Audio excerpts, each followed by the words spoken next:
Welcome to Road to Billions podcast, the mentality of an entrepreneur. With your host, Moise Bertrand. Hey, how you guys doing today? It is your host, Moise Bertrand, the Road to Billions podcast. And I appreciate you guys for listening and tuning in on the podcast, man. You feel me? There's a lot of people who, like I always say, every podcast will give me good feedback. Some people want to give me negative feedback. It's whatever. But we're not going to talk about it. But I do want to shed light on the positive aspects of everything. You know, everybody who's giving me good reviews, everybody who's continuing to support me. For people who I don't know who still support me, I want to wish you the best luck in your journey. And I want to say I appreciate you because it's not easy out here. Trust me, I know a lot of us go through things that we don't talk about. And it's cool. You feel me? That's why I talk on this podcast so freely, because I'm not afraid to be judged. You feel me? So I'm 100. So I want to share things that I went through in my life and experiences that I can always give you guys. And if you guys relate to it, you guys relate to it. If you guys don't relate, it's cool. But I know for some of you, you guys going to relate. And for some of you who don't relate to everything, there's still a bit of information in every episode that I have that will still give you a new perspective on the idea you already have about something, if that makes sense. So, you know, just be open to different perspectives, because I feel like I can break things down pretty easily. But enough of that being said, you know, I'm recording in my living room, but I'm actually recording on my phone today. And I didn't want to set up my podcast system. You know, I didn't want to set it up. And sometimes you got to, you know, change things around a little bit. You get me? And, you know, the topic of discussion was, should two people who are in a relationship work on the same business model? And, you know, before I get started into that, you know, it was a lot that transpired in my personal life that obviously led me to being a solopreneur. You feel me? Entrepreneur. And it wasn't easy. You get me? It was times where I wanted to just, you know, give up in a lot of business dealings. But it was because I was dealing with, you know, people who were so attached to business. You get me? I just couldn't walk away from certain things. And, you know, that created a little bit of burdensome on me. And I'm not referencing this to like being in a relationship. I'm just saying you making sure that you're the person you're taking care of first is your priority, right? You want to make sure that if this business goes bad, what would you do after, right? And I feel like a lot of people, they're so quick to just jump into business with their spouses and everything without thinking about the complete risk. You get me?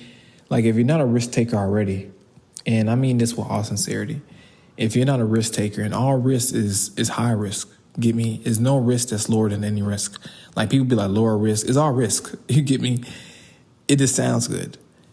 So you got to think about it. Is this person that you're working with, are they willing to go through the struggles? Are they willing to go through the wins? And what are you going to do after you win? What are you going to do after you lose?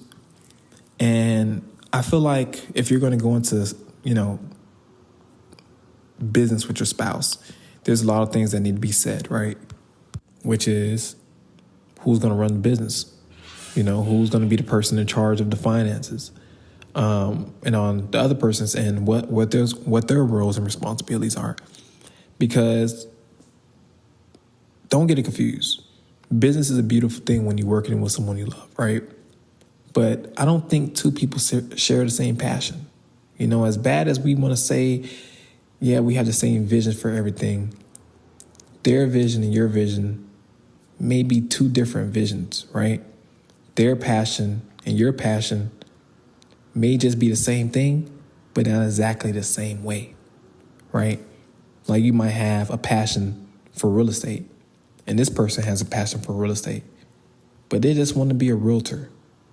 And you might just want to be a developer. And they may never want to translate themselves over to the development side and land development side. They're okay with just selling to people on just being a realtor. And if you try to force that person to become a developer, you're now causing friction. And the same thing vice versa. You get me? Developer going to realtor.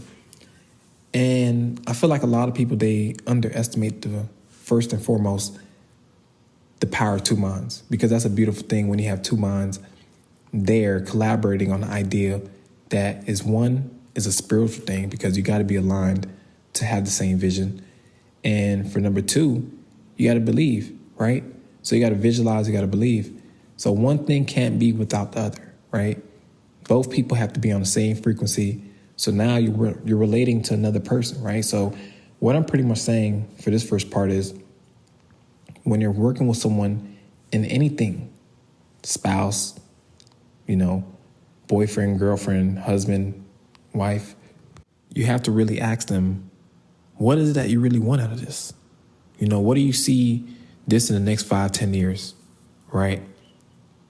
What do you want for yourself? And I think a lot of people, they're caught up in the moment. They're caught up in the love. They're caught up in the lust. They're caught up in the misconception that we're going to stick it through no matter what. And that sounds good, but people win 2023. That was probably 1990s love, 1980s, 1970s love. It's a different type of love nowadays. This is a love that, you're going to find a love, but you're going to find it through a struggle. And you may not find love in this generation. You might find love in another lifetime, right? And when I say that is, you may not be fully committed to somebody. And if you are fully committed to somebody, know it's pros and cons to either side of the spectrum. So if you do get into business with somebody you love, understand there's many things that's going to affect the business and it's going to affect the relationship. Can you divide the relationship in the business? Is it only going to be about business? Are you only going to be focused on social media? Are you only going to be focused on money? Is the romance still going to be there after a bad day happens in business? Can you translate that into a nice day anyways? Can a bad day be turned into a great day? So you want to ask this person, where do you see the business going? Because sometimes people are just only following your lead, and you want to be the person who is also giving the other person the upper hand to feel like they are also contributing, because it's a one-on-one thing. I'm on your team. You're on my team. You're doing well in what you're doing. I'm doing well on what I'm doing. Let's bring it together. But you have times where both people may not be on the same type of frequency, right? And that's not a bad thing. It just means that you just need to focus on what matters right now, right? So whatever the goal is, that's what you have to continue for yourself to achieve for the business. Because I don't want you to get into business with a spouse, and if it falls apart, it falls apart. Now you be like, oh damn, it fell apart. I hate seeing young brothers, and I had that situation myself. Great business, and you want to think about what went wrong. You want to think about what went right, and there was a lot of things that went wrong that I could say partially was my blame, partially was the other person's blame. But me being a leader I am and being an accountable person I am, I'm gonna say I was the one to blame. You feel me? Because I'm the dude. So you want to look at it like, how much more could you take? You feel me? As being a spouse, as being a business partner now. You want to think about what is it going to come? What's going to come from that? Are you going to feel affected? Are you still going to feel the same? Are you going to feel neglected? Is frustration going to build up? And on the good side of things, is business going to take off so well that you're going to forget what we had, where we started? Now we're spending $5,000-$10,000 on things that we never could afford. So let's slow down a little bit, because it's people who look at $10,000, $15,000, $20,000, and then they realize that that's not going to be something that they ever see in their lifetime. Let alone if they do come across it, it's going to be hard. So what I'm letting you guys know is, don't fall victim to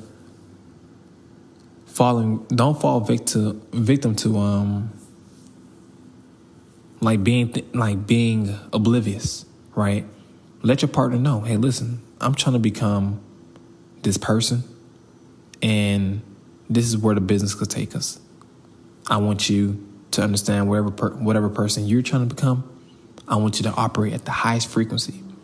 So when we come back together and we put it on a drawing board, we're building a dynasty. And it's not just something play. You get me? And the older I get, the more I realize, the energy I conceive is not to be given away as a man. And the energy as a woman isn't to just give that away neither. You know, that entertainment, that value. So when you're there with someone who appreciates you as a business partner, appreciates you as a spouse as well, take gratitude in that. You get me? Because you know that person for who they are already. It's not like you already, let's just say you got into business first, then you became their, like, it's, you had a spouse, you told them the idea, you guys made a great commitment together to build the business, and now the business flourishes. That's a beautiful thing because you know this person inside out. It may not be perfect, but at least I'll trust this person 99% of the times. You get me? The 1%, you still got to think about it, you know, slime you out. So it happens, right? There's not going to be a good or bad day in business. There's going to be fluctuations in business that affects anybody who's in business. And if you're in business with someone who's your spouse, unfortunately, that's going to affect them as well, and it's going to affect you. And it's going to be awkward sometimes if you know the business is in a deficit, and it's going to be good when you know the business is at profit. But thinking about everything that you have to do in order to sustain the business takes a lot of leadership, takes a lot of understanding, takes a lot of communication. And if you guys never had this type of communication and understanding, then you better get to it, right? But I'm all for everybody working with their spouse on the business. But to be realistic, just do your own thing, man. It's okay. It's okay to not have that power couple who opened the same business up. It's okay not to be a Jay-Z and Beyonce. We don't know what they really got going on. You get me? We don't know if Jay-Z just probably finally just retired and he just, you know, overseeing Beyonce's career now, right? And we don't know if Beyonce is still teaching Jay-Z, like, from just an artist standpoint, how an executive should run a business, how they should be felt, right? So she knows what moves the crowd. He knows what makes money. So they're balancing. They balance each other out, and that's the same thing you need in a relationship. You don't need someone to feel like they're the singer and you're the rapper, and now you're in the same song trying to out-rap each other, trying to out-sing each other, or you have a Drake-type motherfucker and SZA and they're doing back and forth. It's just a lot going on, you know? You want to keep everything, like, professional. You want to keep everything still, like, romance. You get me? But you want to separate that. And I'm going to keep it real. Something that I learned in the past that I wasn't really... I should have just stopped doing this a long time ago. When I had a relationship, you feel me? I used to be, like, too romantic. You know, I used to be too, like, lovey-dovey and shit. And I used to be too accepting. And I feel like now, since I'm in business, like real, like sharks, I'm talking about like real estate and contracting, just seeing people for who they are, you get a skin that you never really had. Like, you get some different type of skin. And, you know, I look back at that. Sometimes I cringe. I'm like, damn, you know, I kind of let up a little bit, you know, now. But in the past, man, I was so passive. And as a man, understand that your role isn't to control your woman. It isn't to be disrespectful to her. It isn't to have no type of shame over her, because you may feel some type of way if she's obviously more educated and brings more value to the business to you. But you might have to look at it like, what are you doing as a man that's obviously keeping the business sustained? Are you getting the money in there? Are you having the money? Do you have the job? Do you have the income? If she's bringing the value, if she's bringing the intellect, you bring the money. Like I said, Jay-Z and Beyonce. Someone makes the money. Someone is the product. You get me? So it's a balance. Is a thing that you have to understand between each other, and it's not an ego thing, and it will never be a pride thing. But I feel like a lot of people have to put aside the things that they don't want to do in order for things to be successful. One of us may have to just bite the bullet sometimes and bite the dust, but it doesn't count because it's not favors being done. You get me? It's not like we're paying someone else's bills. We're building something that could potentially and will sustain us for the rest of our lives. 50, 75 years from now, 100 years from now, you think it's going to be built in a day? Come on, man. If something has to be so sound to last hundreds, even thousands of years, think about how much planning and how much thought process, drawing, fuck ups went into that to make that a solid structure, to make that a solid plan, to find that solid solution. So what I'm telling you guys is you don't have to be on the same type of team, quote unquote, as your spouse. Like I mentioned before, the same type of industry. But what I'm saying is starting a business that you guys can make money together, hell yeah, start that shit, man. Go for it. See where it takes you. My story may not be your story. Your story may not be her story or his story. But make that a part of your journey. Why not bring that up to your spouse? But like I said again, don't force it on nobody. Because the same way you want somebody to give you freedom, give that person freedom as well. I'm a person, I'm gonna be 100. In the past, I was very controlling because sometimes I'm not gonna say controlling. I just feel like I have strong leadership capabilities and abilities, and I feel like when other people are doing certain things, I see another version of it, and this version may be a lot more better and cleaner. You feel me? And I'm just, like I said, I don't try to blame it on anybody. I try to blame it on myself because I'm a real big perfectionist. You get me? If something's not perfected to the T, everybody around it feels me. And everybody around it feels it. And I try to be really respectful to everybody because I know how it feels when someone is giving me criticism and I may not be able to bite the bullet, right? And I have to understand, like, a lot of people don't understand my level of communication is giving tough love. But if I don't give you no type of criticism at all, we can't grow as a team. If you can't give me criticism, I can't grow. If I can't give you criticism, you can't grow. Together, we can't grow as a team. So it's like everybody has to focus on their strong points, right? Be the person you need to be. If you know you got to be that person now in order to chill later, just do it. People going to talk about it now. Yeah, whatever. Oh, they think they cool. Blah, blah, blah, blah. Okay, they got a little business. Oh, shit, they got a franchise. Oh, they got a corporation. Oh, shit, they got a damn private equity firm. Oh, my God. What are they doing? Now people are, like, looking at you like, oh, wow, they done cracked the code.